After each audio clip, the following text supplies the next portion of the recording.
Mogul Motivation, educating and empowering entrepreneurs 1 week at a time, presented by True Stories Media. And I am your host, Antoine Twiz Taylor. Good morning, ladies and gentlemen. Thank you for tuning in to another episode of Mogul Motivation. I am happy that you're back again. This week, we're going to start the new branch of the brand, which is Mogul Motivation Monday Conversation. And on this very first edition, I'm going to be interviewing Dr. Robert Johnson. He is the Chief Diversity and Inclusion Officer for Quinteros, Wood, Prieto, and Boyer law firm here in Chicago, Illinois. He is also a partner in that firm. He owns his own business, which is the Solomon Group. He's the managing partner of that, as well as the Lead Well Institute. Robert Johnson, thank you very much for joining me today. Thank you, Antoine. Thanks for having me. No problem. So, Robert, I met you in 2014 at a entrepreneurship conference held by Trinity United Church of Christ, and you gave a workshop presentation at that conference. That's how I met you, and ever since then, you have been a mentor to me. You have been very educational and empowering to me as a young Black entrepreneur in my journey. So I thought it was only fitting that you give us some insight into your entrepreneurial journey and how you got started from the beginning to where you are now. Can you give us some insight on that? Sure, absolutely. And first of all, thank you again. And I'm very proud of you. So for all of those who are listening to Antoine, please keep an eye out on this young man because he's doing great things. And I'm truly impressed with what I've seen. And I know he will continue to do great things. But as far as my entrepreneurial journey is concerned, I really call myself a lawpreneur. I started probably my first company with some friends of mine. I grew up in Fort Heights, which is a suburb right outside of Chicago. A lot of people know of it as one of the most economically depressed places in the country. And we never saw ourselves that way, though. A lot of people from the outside look at us and look at our community that way, but we never saw ourselves that way. And we thought we could be more, and we thought we could do more and have more. And that's what our orientation has always been. So at a very early age, we started our first company. Me and several friends, a company called Elite Business Enterprises. And our original aim back when we were about 12, 13 years old was to buy and sell real estate. And that has always been sort of, so that entrepreneurial spirit was fueled from a very early age in terms of thinking that there were opportunities out there that we could take advantage of. And that led me to ultimately become a lawyer because I wanted to learn as much as I could about the system and hopefully change the system for the better. And that's basically what drives me. That's my why, is that I exist to try to create better opportunities for individuals, particularly folks that look like me and folks from my community, which ultimately led me to going to McDonald's Corporation as an in-house attorney, where I was there for about 14 years. I was basically what I call the Olivia Pope of McDonald's. It was my job to make bad things go away. I was a fixer. So whenever somebody was, injured, raped, murdered, killed, stabbed, whatever in a McDonald's, it was my job to make those things go away.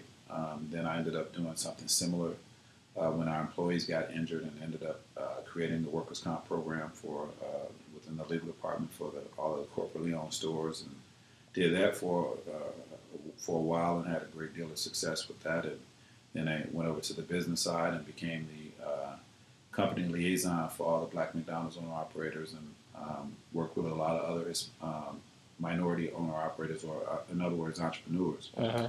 And that's when I really realized the power of franchising, which is something that I'm passionate about in terms of trying to teach our folks how to franchise or how to grow their business in a scalable way. Absolutely.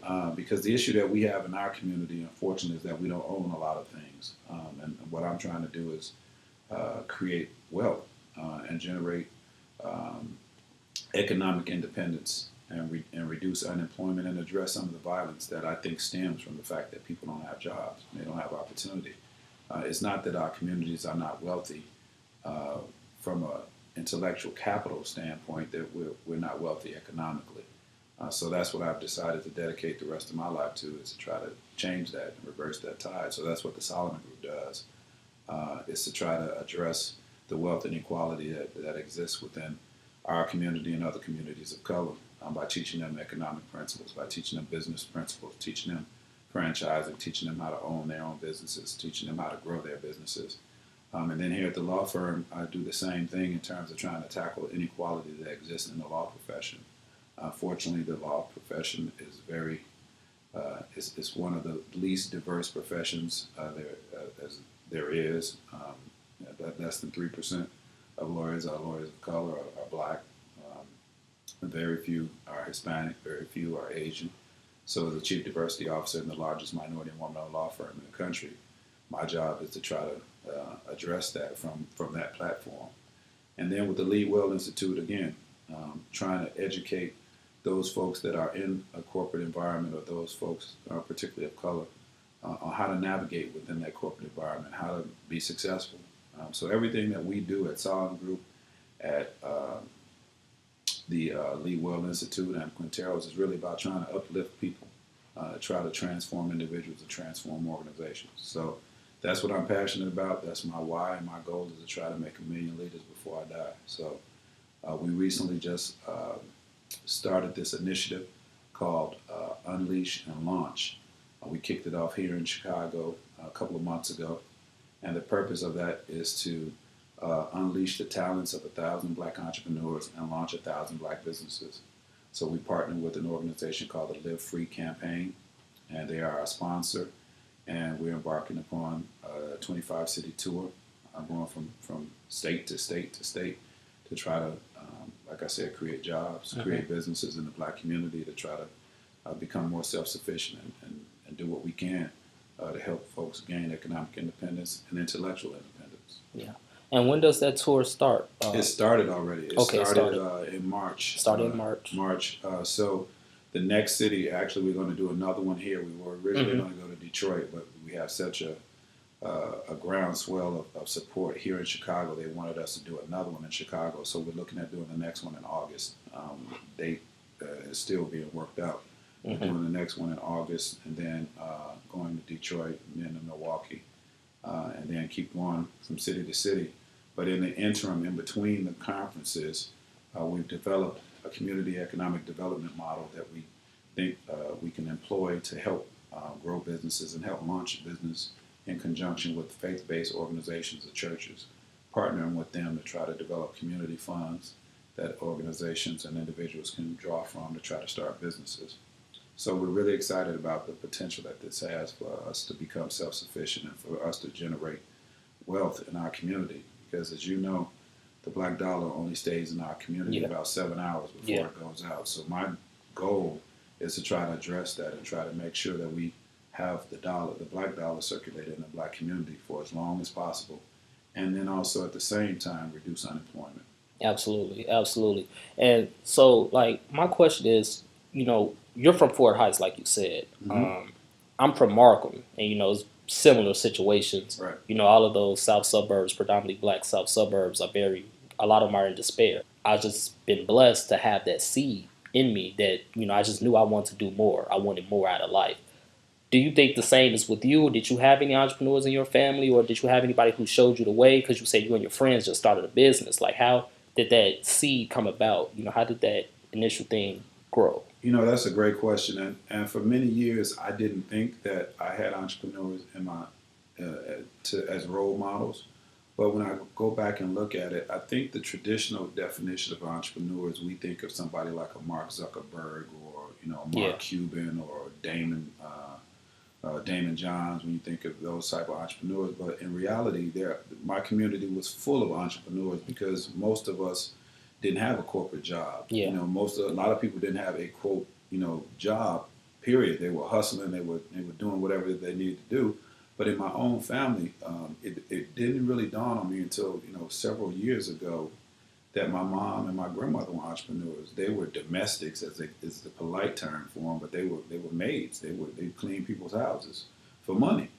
That's what supported me my whole life. So my mother and my grandmother, they were my first role models in terms of entrepreneurs, but I didn't really look at it that way until I got older and realized that they never had a job, like went to a corporation, or, they literally supported themselves my whole life. And so it's in my blood, it's in my DNA, but I never really looked at it that way, because I don't think, we look at entrepreneurship the same way. It's glamorized, it's sexy, you own this, company that, employs all of these people, but, it kept food on the table every day for me.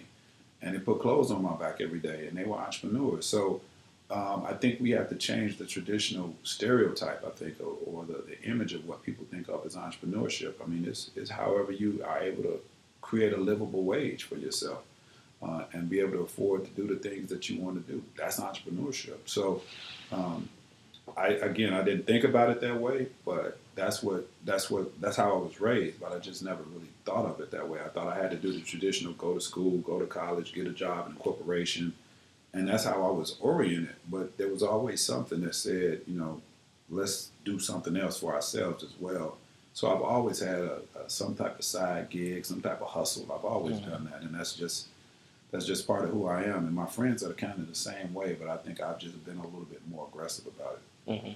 And it's very interesting you say that because I think I have the same thing. My grandmother, I credit her as basically being the one that introduced me to entrepreneurship. But again, I didn't really look at it that way because she was like the neighborhood candy lady. Exactly.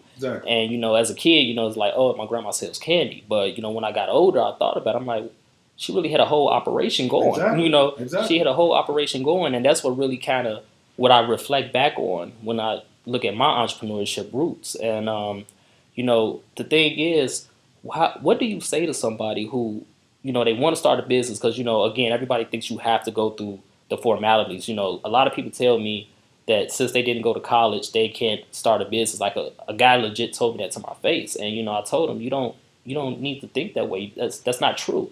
Like, what do you tell? Because you got all these economic development programs going on, the Solomon Group, the Leewell Institute. What do you tell somebody who thinks like that? How do you help them change their mindset when it comes to that? Yeah, I mean, I'm never going to tell anybody not to go to college. There's nothing wrong with going to college. I Of mean, course, of I got course. several degrees, but what I would tell people is to read. That's what we don't do as a society, unless it's funny. You pay all of this money, these hundreds of thousands of dollars to get an education, to get this stamp, but there are books that are free and you won't read them. Pretty much every person I know has a cell phone or iPad. So they have access to the internet, the Wi-Fi is available for it. So you can always educate yourself without necessarily having to go to college. So that's the first thing is read. And particularly read those biographies or read those examples of people who've done what it is that you're trying to do. So that's the first thing. And look and read and observe. As a people, I think we're very creative. We're very resourceful. So all it takes is really trying to identify where you can add value. And what I would submit that in our community, there are so many problems and so many opportunities for improvement that just pick one. Just pick one that you are passionate about and that you think that you can add value to, and that is entrepreneurship. And then become educated about that, and then look for partners. Look for a lot of the other mistake that I think a lot of people make is that they try to do it by themselves, Hmm. and that's just why do it by yourself if you can partner with somebody. And that's why I'm so big on franchising, because I've started a number of companies by myself, and it's tough. I mean, I'm not saying that it's impossible, but most businesses fail. But if you can find a successful system that has already worked, and if the investment is minimal compared to if you try to do everything yourself, and then you can be in business for yourself but not by yourself, it's a huge advantage. So I would say be open to understanding different type of business models, and realize that you can literally be an entrepreneur. I can't say the word. You can be an entrepreneur now with a car and a cell phone. You can drive for Uber, or you can just be an entrepreneur with just a cell phone. I Yeah. mean, the barriers to entry are a lot less than they used to be. You don't have to have an office. You don't have to have employees. The game has changed. So I think and I encourage everybody to consider entrepreneurship, even if you got a 9 to 5, because of the tax advantages of just owning your own business, be able to write stuff off, and just to get that experience. And more importantly, the legacy. We got to get back to the point where we own stuff. As a people, we were the most successful when we owned our own. We got to get back to that.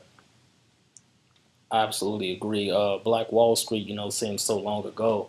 And for every Black Wall Street, it was 10 of those in the Jewish communities, the Italian communities, the Irish communities. And the thing with us nowadays, we have like the stigma. We're fighting the stigma of black businesses. We always think black is whack and white is right. So if it's a black photographer or a black baker or whatever it is, automatically we start to think negative about it. Um, and it's a couple reasons for that. There are some black businesses that are poor with customer service. That's a fact.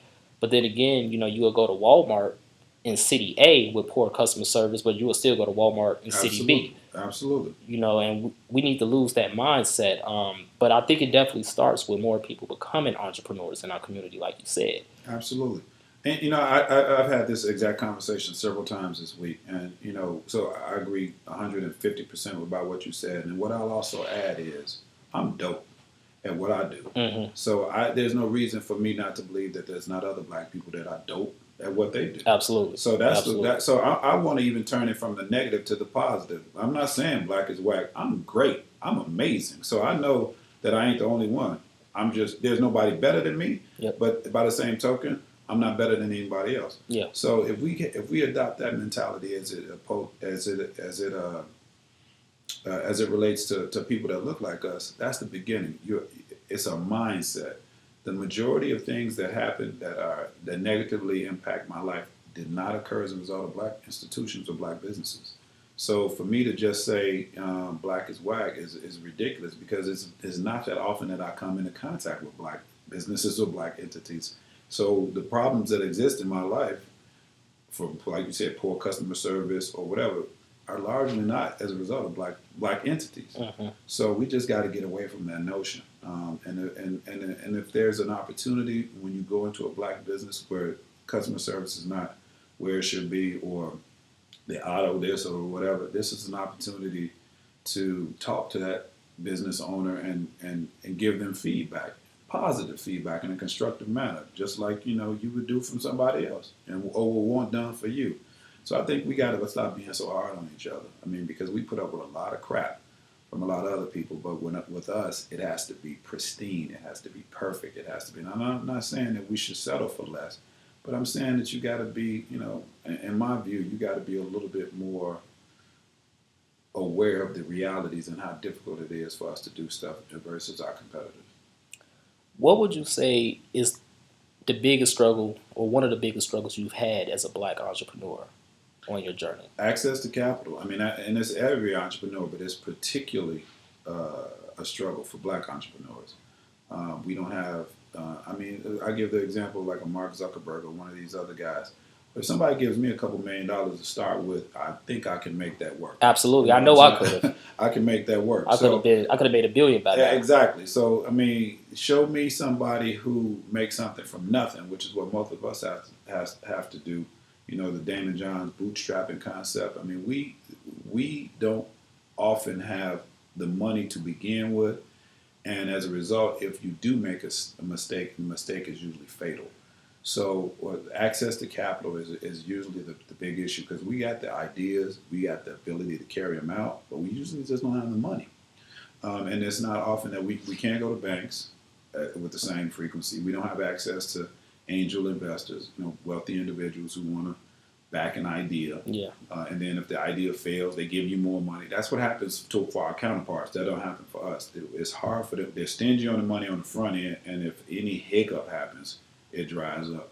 So that's the biggest thing, and that's why it goes back to us being able to pool our own funds, be able to develop our own investors, develop our own funding sources, so that we can put forward those businesses and ideas that we believe in.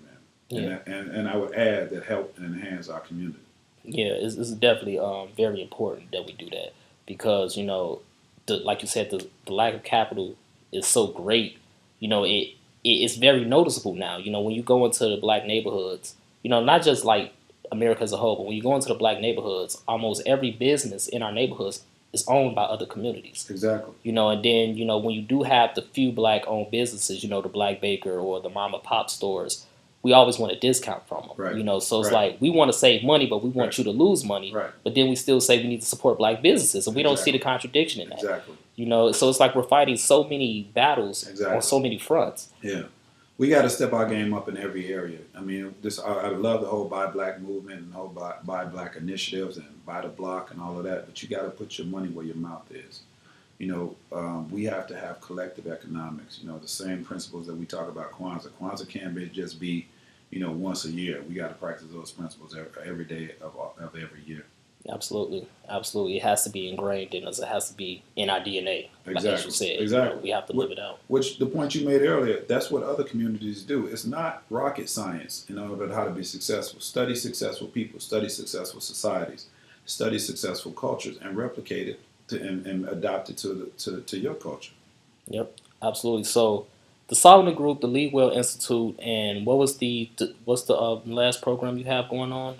What was the name Right of now it? it's unleash and launch. Unleash and And Launch. the last thing I'll add too, I practice what I preach. I just bought a franchise called Trans World Business Advisors. Okay. So we bought the Chicago downtown market, and what we do is buy and sell businesses, and we help people get in a franchise. We can franchise any concept, any existing business for a flat fee of $55,000. That's why I bought the franchise so that I can go into our community and help develop some of these mom and pops that's been around for a long time and they can't grow because, again, not having access to capital. Franchising solves that problem so that we can replicate good ideas all over our community. And then we can also introduce low cost, socially responsible franchises for folks to become business owners immediately. So that's what I'm excited about. That's what we're doing with Unleash. That's what we're doing with Unleash Launch, and that's my contribution to try to address the wealth gap in our community and address the unemployment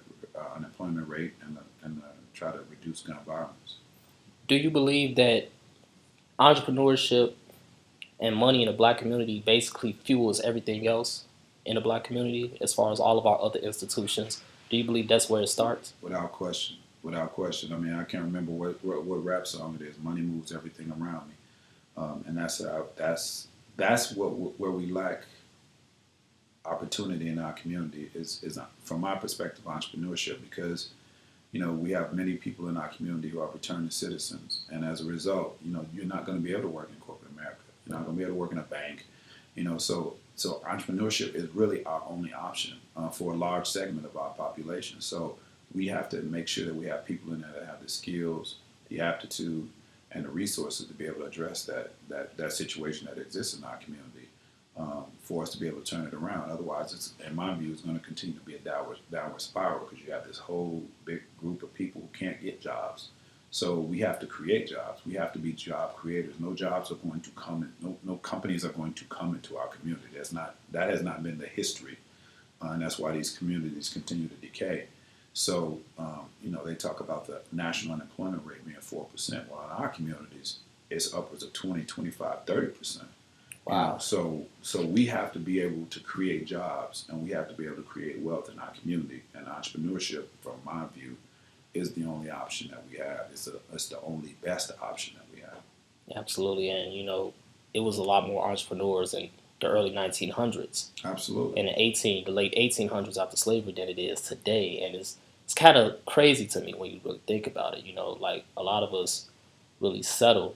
We don't really have, and not necessarily saying everybody is made to be an entrepreneur. Like you say, you can still have a 9 to 5, Yeah. but we still need to create more opportunities to generate income, not only for ourselves and our families, but for others. Yeah. And that to me is the key. And to your point, we've had an either or strategy. I think we have to have both and because even if you have a job, that's not a legacy. So you can't. When I worked at McDonald's, just because I was managing counsel of McDonald's or franchise relations officer, whatever my various titles were, when I left that job, I couldn't. It was not a given that my children would be able to go up to McDonald's and say, "Hey, my daddy was X. I want to be X." That's not how it works. Mm-hmm. But if you have a business that you own, your children or your family members can work in that business, and that business can survive you. We need to create generational businesses and generational wealth in our community. It's difficult to do that with a job because it's not an asset that you can pass on. That job dies with you. So we need to have a both-and strategy where we focus on people who want to do the corporate thing, who want to do the 9 to 5 thing, but then we also need to encourage those and support those who are trying to do the entrepreneurship thing. So, what would be a piece of advice you would give yourself? Like, if you could go back in the past and you could have a conversation with your younger self, what would you tell yourself? Start as early as possible. Time is your friend. Make sure that you are focused on developing yourself.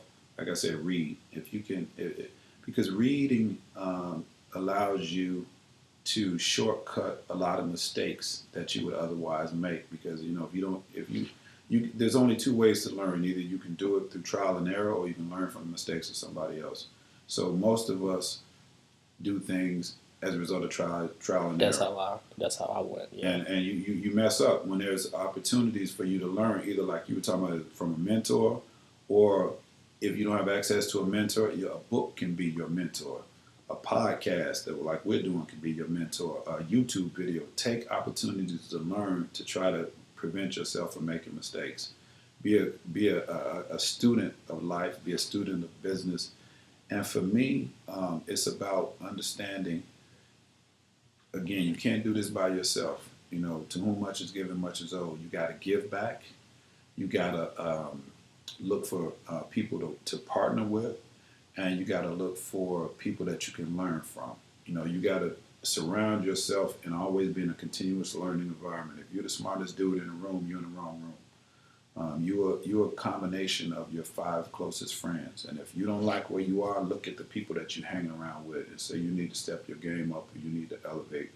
The people that you hang with to elevate your mind. It's not that you're cutting people off, but you can't get to where you want to be if you don't know anybody that's there. It's just like directions. Yep. If you don't know where you're going, you can't get there. Yep. If you don't see somebody that's doing something that you want to be doing 5, 10, 15 years from now, then it's going to be a lot harder for you to get there. Absolutely, Robert. So how can we contact all of these movements you got going on? How can we find more information about them?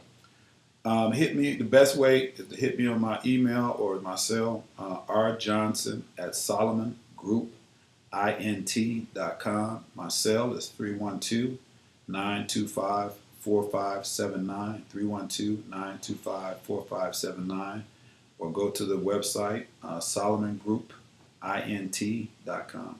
Perfect. And is there anything else you would like to add to any aspiring entrepreneurs out there listening? Keep the faith and make sure that you support other entrepreneurs in your journey as well, because a lot of us, again, we get tunnel vision and we focus on what it is that we're trying to do, but we don't necessarily look at what other folks who are out there doing stuff like you, how we can support them as we're doing what we do.